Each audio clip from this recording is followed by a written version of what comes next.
지금 이 방송을 듣고 계신 여러분, 통계적으로 상대를 거야말로 완전히 철저하게 압도한 경기 직후를 한번 상상해 보시겠어요? 네, 통계만 보면 뭐 당연히 홈팬들의 기립박수가 막 쏟아져야 할 타이밍이잖아요. 맞아요. 바로 그겁니다. 그런데 경기 종료 휘슬이 딱 울리자마자 22,000명의 관중들이 자신들의 팀 감독을 향해서 진짜 귀를 찢을 듯한 거센 야유를 퍼붓습니다. 세상에, 야유를요? 네네. 심지어 같은 시각 시내의 스포츠바에서는 경기를 지켜보던 현지 팬들이 분노를 참지 못하고 막 맥주잔을 테이블에 들이쳐서 잔이 산산조각 나는 그런 험악한 상황까지 벌어졌거든요. 와, 상식적으로 뭔가 앞뒤가 안 맞네요. 보통 압도적인 경기력으로 상대를 가둬놓고 팼다면 환호성이 터져야 정상인데 말이죠. 그러니까요. 지금 이 이야기를 듣고 계신 여러분도 그 직전에서 모든 지표가 초록색으로 완벽함을 가리키고 있는 엑셀 보고서를 보면서도 왠지 모르게 이 프로젝트가 망해가고 있다. 이런 불길한 직감을 느껴본 적이 있으실 겁니다. 꽤 자주 있는 일이죠. 네, 오늘 우리가 깊이 파헤쳐볼 사건이 바로 그런 기묘한 상황입니다. 그 불길한 직감이 데이터의 이면을 꿰뚫어보는 아주 예리한 시선이거든요. 상황의 배경을 먼저 좀 짚어드리자면 때는 2026년 3월 11일이었습니다. 네, 날씨가 엄청 더웠다고 하던데요. 맞아요. 체감온도가 무려 30도를 웃도는 펄펄 끓는 날씨였죠. 그 열기 속에서 LAFC의 홈구장인 BMO 스타디움에서 북중미 챔피언스컵 16강 1차전이 열렸습니다. 상대팀이 코스타리카 팀이었죠. 네, 끈끈한 수비 조직력을 자랑하는 알라후엘렌스였습니다. 사실 경기 결과 자체는 1대1 무승부였어요. 무승부인데 팬들이 그렇게 화를 낸 거군요. 어떻게 우리의 눈을 가리는 착시 현상을 만들어내는지, 그리고 그 착시가 깨졌을 때 조직의 리더와 실무자가 위기에 어떻게 대처하는지를 한번 해부해보는 겁니다. 진짜 기대되네요. 저도 이 자료들을 처음 펼쳐봤을 때 LAFC가 기록한 그 숫자들에 정말 완전히 압도당했거든요. 수치가 엄청나긴 했죠. 네, 한번 들어보세요. 점유율이 무려 76대 24였습니다. 와, 76%요? 장난 아니죠. 거기다 슈팅 수는 28대 4, 유효 슈팅만 11개였고요. 상대 페널티 박스 안에서 이루어진 치명적인 공격 횟수가 무려 12회였습니다. 거의 뭐 반코트 게임을 한 거네요. 그러니까요. 이 정도 통계만 딱 떼어놓고 보면 거의 상대의 숨통을 꽉 쥐고 흔든 수준 아닙니까? 코스타리카 팀은 하프라인 넘어오기도 버거웠을 것 같은 일방적인 지배력이었거든요. 네, 수치만 보면 그렇죠. 근데 왜 22,000명의 팬들은 감독한테 그렇게 거센 야유를 퍼부었을까요? 데이터가 주는 달콤한 함정이 바로 거기에 있기 때문입니다. 숫자라는 건 결국 경기를 풀어가는 과정의 일부를 그냥 스냅샷처럼 찰칵 잘라내서 보여줄 뿐이지 그 수치가 어떻게 만들어졌는가 하는 맥락을 설명해주지 않거든요. 맥락이 빠져있다. 네. LAFC가 76%의 점유율을 가질 수 있었던 이유를 전술적으로 뜯어보면 이야기가 완전히 달라집니다. 알라우엘렌세는 애초에 맞불을 놓을 생각이 전혀 없었어요. 공격할 생각이 없었다고요? 그렇죠. 페널티 박스 근처의 선수들을 아주 촘촘하게 세우는 이른바 두 줄 수비, 그러니까 로우 블럭을 단단하게 형성한 거죠. 수비벽을 아예 쳐버렸군요. 네. 상대가 이렇게 공간을 주지 않고 꽉 내려앉으면 공격하는 팀은 자연스럽게 하프라인 위에서 공을 쥐고 있는 시간이 길어질 수밖에 없어요. 듣고 보니까 그렇겠네요. 공간이 없으니까. 네. 하지만 상대 수비벽을 깨부수는 날카로운 수직적인 패스가 없다면 그저 수비벽 외곽을 U자 형태로 빙빙 돌면서 의미 없는 횡패스만 남발하게 되는 겁니다. 와, 잠깐만요. 이거 듣고 보니 직장 생활에서 흔히 겪는 딜레마랑 완전 똑같네요? 어떤 부분에서요? 일주일에 80시간씩 밤을 새러 가며 야근을 했고 그게 76%의 점유율인 거죠. 그리고 팀원들을 막 갈아 넣어서 수십 개의 화려한 기획안을 썼어요. 그게 28번의 슈팅이군요. 네네. 그런데 정작 핵심 클라이언트의 마음을 관통하는 결정적인 통찰이 없어서 빙빙 겉돌기만 하다가 결국 계약을 통째로 날려버린 그런 상황인 거잖아요. 비유가 진짜 찰떡이네요. 무언가를 엄청나게 많이 오래 했다고 해서 그게 똑똑하고 효율적으로 일했다는 증거는 아니라는 거네요. 네. 그 야근 비유가 현실의 뼈를 정확히 때립니다. 축구 전술로 치면 그 수많은 기획안이 전부 클라이언트 책상 언저리만 맴돌다가 휴지통으로 직행한 셈이거든요. 허무하네요, 진짜. 네. 그리고 이 텅 빈 점유율이 얼마나 허상에 불과했는지 보여주는 결정적인 참사가 전반 44분에 터지고 맙니다. 44분이면 전반전 거의 끝날 무렵이잖아요. 무슨 일이 있었죠? 44분 내내 공을 쥐고 흔들었지만 실속이 전혀 없던 LAFC가 페널티 박스 안에서 수비진이 공을 제대로 걷어내지 못하는 단 한 번의 치명적인 실수를 저지릅니다. 헐, 설마 거기서... 네, 그 밖으로 흐른 공을 알라우엘렌스의 브라니에스 선수가 강력한 오른발 슛으로 그대로 꽂아놓으면서 선제골을 터뜨려버리죠. 와, 28번 슈팅을 때리고도 0골이었는데 상대는 단 한 번의 기회를 살려서 골을 넣은 거군요. 분위기가 완전히 얼어붙었겠죠. 22,000명의 홈팬들이 진짜 찬물을 끼얹은 듯 정적에 휩싸였을 그 순간의 공기가 여기까지 느껴집니다. 이렇게 겉보기에만 화려할 뿐 실속이 전혀 없는 공수 밸런스의 붕괴가 일어났다면 네, 그 책임은 당연히 전술을 짠 리더, 그러니까 감독에게 향해야 하는 것 아닙니까? 당연히 그래야죠. 일반적인 리더라면요. 그런데 경기 후 열린 그 도스 산토스 감독의 기자회견 자료를 제가 읽어보니까 진짜 귀를 의심하게 되더라고요. 뭐라고 하던가요? 감독이 마이크 앞에서 아주 굳은 표정으로 이렇게 말해요. 경기 내용 자체는 완전히 우리가 지배했다. 전술은 완벽했다. 결과만 아쉬울 뿐이다. 아, 전술은 완벽했다고요? 네, 뭐 여기서 끝났으면 그냥 방어적인 멘트련이 하고 넘어가겠는데 그 다음이 진짜 충격적입니다. 28개의 슈팅을 만들어낸 전술은 문제가 없었는데 그걸 골로 연결하지 못한 공격수들의 결정력이 부족했다? 아, 선수 탓을 한 거군요. 네, 그러면서 손흥민 선수랑 부한가 선수 등에게 대놓고 화살을 돌린 거예요. 게다가 일정이 빡빡해서 일부는 계속 뛰고 일부는 쉬어야 한다면서 특정 선수들에게 책임을 확 전가하는 듯한 뉘앙스까지 풍깁니다. 이게 리더가 자신의 조직이 직면한 그 구조적인 실패를 어떻게 개인의 탓으로 돌리는지 보여주는 아주 전형적이고 교과서적인 사례거든요. 교과서적이다. 네, 실패의 원인을 자신이 설계한 시스템 결함에서 찾는 대신에 자신이 보호해야 할 조직원들의 실무 능력 부족으로 그냥 둔갑시켜버린 겁니다. 근데 잠깐만요. 여기서 제가 도스 산토스 감독의 빙의에서 악마의 변호인이 한번 되어보겠습니다. 네, 한번 해보시죠. 지금 이 분석 듣고 계신 여러분도 약간 이런 의문이 드실 수 있어요. 솔직히 한 경기에서 슈팅을 28번이나 때리게 해줬으면 공격수들이 우리가 마무리를 못 지었구나 하고 책임을 져야 하는 게 맞는 거 아닌가? 아, 공격수 책임론요? 네네, 감독 입장에서는 충분히 억울할 만도 하거든요. 야, 내가 점유율 76% 가져가게 판은 다 깔아줬잖아. 페널티 박스 안에도 12번이나 갔고, 근데 너희들이 마지막에 골을 못 넣은 거잖아. 이렇게 그렇게 하고 항변할 수 있다는 거죠? 네, 항변할 수 있는 거 아닌가요? 전술적으로 이게 왜 감독의 무능인지 그 메커니즘을 좀 설명해 주시죠. 아주 예리한 반론입니다.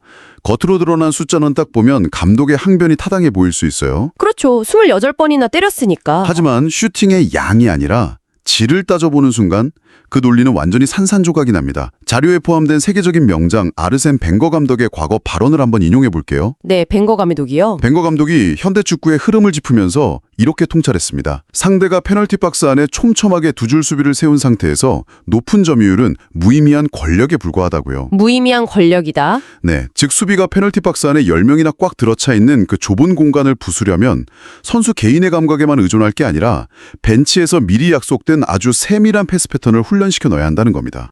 그러니까 28번의 슈팅이라는 그 숫자가 감독이 공격수들에게 완벽한 득점 기회를 많이 만들어준 증거가 아니라는 거죠. 오히려 세밀한 전술이 아예 없어서 공격수들이 수비벽에 막힌 채로 그냥 아무 데서나 의미 없이 억티 슈팅을 때려야만 했던 무능의 증거라는 거군요. 맞아요. 바로 그겁니다.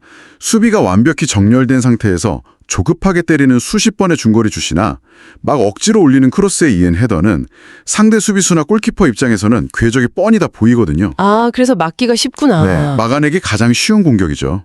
28번의 슈팅 중에 골키퍼랑 1대1로 맞서는 완벽한 찬스가 과연 몇 번이나 있었을까요? 거의 없었을 겁니다. 하긴 그렇겠네요. 결국 리더가 실무자들이 일할 수 있는 제대로 된 시스템을 구축해주지도 않아놓고 내가 기회는 줬는데 왜 결과물을 못 내냐고 탓하는 전형적인 가스라이팅인 거죠. 와, 가스라이팅? 근데 이 분석이 소름 돋게 정확하다는 걸 증명하는 인터뷰가 자료에 하나 더 있더라고요. 그 알라후엘렌스의 골키퍼 인터뷰 말씀하시는 거죠? 네, 맞아요. 상대팀 골키퍼인 오르테가의 증언입니다. 이날 경기 최우수 선수로 선정된 오르테가가 인터뷰에서 이렇게 말해요. LAFC 공격, 슈팅이 많긴 했는데 솔직히 너무 단조롭고 예상 가능했다. 예상 가능했다. 네, 위치만 잡고 있으면 막기 어렵지 않았다고요. 적장의 입에서 너희 전술 별거 없더라, 뻔했다 이런 팩트 폭력이 나온 겁니다. 와, 진짜 뼈 때리는 말이네요. 네, 그런데 오르테가가 이 말 끝에 아주 결정적인 단서를 하나 덧붙입니다. 뭐라고 했죠? 단, 손흥민이 공을 잡고 시야를 열 때만 빼고. 와, 그 순간만큼은 우리 수비진 전체가 긴장했고 어떤 변수가 튀어나올지 전혀 예측할 수 없었다. 이렇게 말하더라고요. 그 한마디가 도스 산토스 감독의 변명을 아주 완벽하게 무너뜨리는 증언이네요. 팀을 이끌고 있었던 건 감독이 짠 76%의 전술 시스템이 아니었다는 뜻이니까요. 전술이 아니었다. 네, 붕괴 직전에 팀이 그나마 20여덟 번의 슈팅이라도 때릴 수 있었던 건 시스템의 부재를 몸으로 메우고 있던 선수 개인의 뛰어난 역량 덕분이었다는 명백한 증거입니다. 야, 진짜 아이러니하네요. 네, 조직의 리더가 자신의 무능을 감추려고 방패막이로 삼고 비난했던 선수가 사실은 그 조직을 간신히 버티게 만들고 있던 유일한 생명줄이었다는 거잖아요. 이게 이 사건의 가장 핵심적인 관전 포인트입니다. 그렇다면 자연스럽게 다음 질문으로 넘어가게 되네요. 리더가 그 엉망진창인 시스템의 책임을 실무자한테 돌리면서 뾰족한 화살을 마구 쏘아댈 때 네, 그 비난의 한복판에 내몰린 실무자는 과연 어떻게 행동했을까요? 여기서 우리는 이 경기에서 가장 많은 헌신을 보여준 손흥민 선수의 대응 방식을 약간 현미경으로 들여다보게 됩니다. 네, 후반전 상황이죠. 맞아요. 후반 11분의 상황을 한번 묘사해보죠. LAFC가 1대 0으로 끌려가면서 시간이 갈수록 초조해지던 절체절명의 순간이었어요. 그때 손흥민 선수가 페널티 에어리어 정면 좁은 공간에서 딱 공을 잡습니다. 그 찰나의 순간을 약간 초단위로 쪼개서 볼 필요가 있어요. 초단위로요? 네, 손흥민 선수가 공을 잡자마자 상대 수비수 3명이 동시에 압박을 들어왔습니다. 아까 오르테가 골키퍼가 말한 대로 알라우엘렌스 수비진 전체가 가장 긴장한 순간이었던 거죠. 아, 수비가 한꺼번에 몰린 거군요. 네, 판단을 내리기까지 주어진 시간은 아마 단 0.5초도 되지 않았을 겁니다. 만약 일반적인 공격수였다면 어땠을까요? 자신을 향해 쏟아지는 비난을 잠재우고 내가 여기서 영웅이 되어야 한다, 이런 압박감에 수비수 벽을 향해서 무리하게 직접 슈팅을 때렸을 가능성이 아주 높거든요. 맞아요.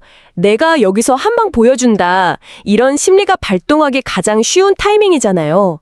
근데 그 0.5초의 숨막히는 순간에 그는 수비수 3명 사이로 난 바늘구멍 같은 다른 길을 봅니다. 패스기를 본 거군요. 네. 왼쪽 측면에서 박스 안으로 빠르게 침투해 들어오던 부안가를 향해서 마치 잔디 위에 자를 대고 그은 것처럼 완벽한 대각선 스루 패스를 찔러 넣었습니다. 와, 억지로 때리는 슛이 아니라 완벽한 각도를 만들어내는 단 한 번의 패스를 선택한 거네요. 맞습니다. 공이 부안가의 오른발에 정확히 배달되고 그대로 골망을 가르면서 극적인 동점골이 터져요. 아, 정말 통쾌한 순간이었겠네요. 네.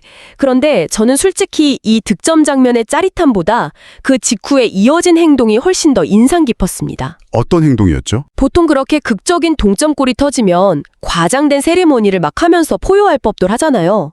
그런데 손흥민 선수는 땀을 툭툭 털어내더니 세리머니 하려는 동료들을 향해서 막 손짓을 합니다. 빨리 돌아가자고. 네, 빨리 공 챙겨서 중앙선으로 돌아가자고, 우리 아직 역전할 시간 남았다고 독려를 하는 거죠.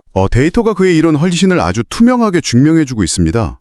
그날 팀이 기록한 28개의 슈팅 중에서 가장 결정적인 기회로 이어진 키패스 8개가 바로 손흥민 선수의 발끝에서 시작됐거든요. 와, 28개 중 8개나요? 네, 게다가 그 촘촘한 두 줄 수비 속에서 상대의 빈틈을 만들기 위해 팀 내에서 가장 많은 스프린트를 기록하면서 끊임없이 공간을 창출했습니다. 진짜 몸을 갈아 넣었네요. 전술이 꽉 막혀서 의미 없는 횡패스만 돌던 답답한 상황에서 팀이 유일하게 의지할 수 있었던 돌파구가 바로 그의 그 이타적인 시야와 헌신적인 활동량이었습니다. 아니, 그런데 감독은 기자회견에서 그런 선수의 결장력을 탓하면서 깎아내린 거잖아요.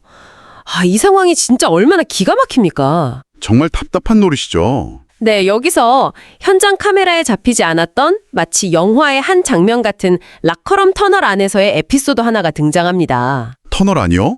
경기가 끝나고 선수들이 땀범벅이 된 채로 어두운 터널을 걸어 들어갈 때였어요. 동료인 홀링스헤드 선수가 고개를 푹 숙이고 축구는 항상 공정하지 않다며 자조적으로 중얼거립니다. 자신들이 경기를 지배했다고 약간 착각하는 억울함의 표현이었겠네요. 네, 아마 그랬겠죠? 근데 이때 손흥민 선수가 어떻게 했는지 아십니까? 자신을 저격한 감독을 향해서 야, 내 키패스가 10개였는데 전술 타령이냐? 이러면서 같이 불평할 법도 한데 완전히 침묵하죠? 맞아요. 표정 하나 변하지 않고 묵묵히 다가가서 무거운 발걸음을 옮기는 동료들의 어깨를 하나하나 두드려줍니다.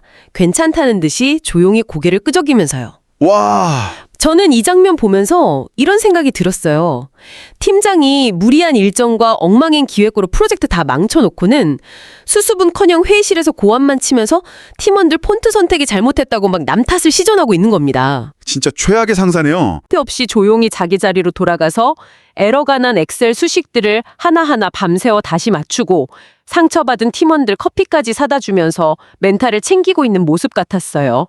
아주 현실적이고 진짜 피부에 와닿는 비유네요. 그렇죠. 바로 그 지점이 오늘 우리가 이 수많은 데이터를 뚫고 도달해야 하는 핵심적인 통찰입니다. 핵심적인 통찰? 네, 이것이 바로 위기의 순간에 조직이 완전히 무너지는 것을 막아내는 진짜 리더십의 형태거든요. 아, 진짜 리더십. 손흥민 선수라고 왜 억울하지 않았겠습니까? 90분 내내 가장 많이 뛰면서 체력은 이미 바닥났고 감독은 언론 플레이로 자신을 방패막에 삼았잖아요. 저 같으면 진짜 폭발했을 것 같아요. 네, 마음만 먹으면 인터뷰를 통해서 감독의 그 무능한 전술을 공개적으로 비판할 수도 있었을 겁니다. 하지만 그가 분노를 표출하고 입을 여는 순간 팀이 무너지겠죠. 맞아요. 안 그래도 위태롭게 흔들리던 팀은 내부 분열로 완전히 산산조각 났을 겁니다. 그는 조직의 생리를 누구보다 잘 알았기에 팀의 붕괴를 막기 위해 스스로 무거운 침묵과 헌신이라는 가장 고통스러운 길을 택한 겁니다. 야, 대단하네요, 정말. 리더가 뿜어내는 독성을 반사해버리는 대신에 자신이 온전히 흡수해버린 이 태도가 남은 팀원들에게 얼마나 큰 안도감과 지지대가 되었을지 한번 짐작해 보십시오. 와, 독성을 자신이 흡수했다. 이 표현이 정말 묵직하게 다가오네요. 자, 이제 이 방송을 듣고 계신 여러분을 위해 오늘의 심층 분석을 좀 마무리해볼 시간입니다. 네. 오늘 우리는 통계라는 화려한 장막 뒤에 숨겨진 매우 상반된 두 가지 태도를 목격했습니다. 겉으로 번지르르하게 포장된 76%의 점유율이나 28번의 슈팅 같은 그 표면적인 숫자를 방패 삼아서 실패의 책임을 부하 직원들에게 교묘하게 떠넘기는 가짜 리더십. 네, 감독의 모습이었죠. 그리고 가장 고통스럽고 억울한 순간에 구차한 변명이나 남탓 대신에 묵묵한 행동과 이타적인 헌신으로 무너지는 조직의 켬새를 메워내는 진짜 리더십. 이 둘의 극명한 차이를 말이죠. 맞습니다. 오늘 이야기를 듣고 계신 여러분의 일상이나 직장 생활 속 풍경도 크게 다르지 않을 겁니다. 그렇죠. 혹시 여러분의 조직에도 화려한 실적 데이터나 수치를 내세우면서 정작 시스템의 구조적인 결함은 철저히 외면하고 있는 리더가 있지는 않은지 한번 돌아볼 필요가 있습니다. 네, 꼭 돌아봐야 합니다. 통계를 핑계로 누군가의 조용한 헌신을 마치 당연한 기계의 부품처럼 착취하고 있는 것은 아닌지 말입니다. 데이터는 결코 모든 진실을 대변하지 않거든요. 정말 뼛속까지 와닿는 이야기입니다. 처음에 말씀드렸던 그 기묘했던 경기장의 분위기, 그리고 분노로 맥주잔이 박살나던 스포츠바의 모습을 다시 한번 머릿속에 그려보시죠. 네. 22,000명의 팬들은 이미 직감적으로 눈치채고 있었던 겁니다. 눈앞에 전광판에 찍힌 76%라는 그 화려한 숫자 뒤에 숨은 골마 터져가는 조직의 진실을요? 팬들의 눈은 속일 수 없으니까요. 맞습니다. 마지막으로 여러분에게 이 도발적인 질문을 하나 던지며 오늘의 심층 분석을 마치겠습니다. 네. 만약 어떤 조직이 리더의 무능이나 구조적인 실패를 감추기 위해서 오늘 보신 것처럼 가장 헌신적이고 희생적인 개인의 끝없는 체력 소모와 번아웃에만 병적으로 의존하고 있다면 끔찍하네요. 과연 그 조직은 완전히 붕괴되어 무너져 내리기 전까지 얼마나 더 버틸 수 있을까요? 글쎄요, 오래 못 갈 겁니다. 한 개인의 묵묵한 헌심이 썩어가는 시스템의 실패를 가려주는 방패막이 역할을 대체 언제까지 해줄 수 있을지 여러분이 매일 마주하는 그 완벽해 보이는 초록색 엑셀표를 보실 때마다 한 번쯤 깊게 생각해 보시기 바랍니다. 지금까지 함께해 주셔서 감사합니다.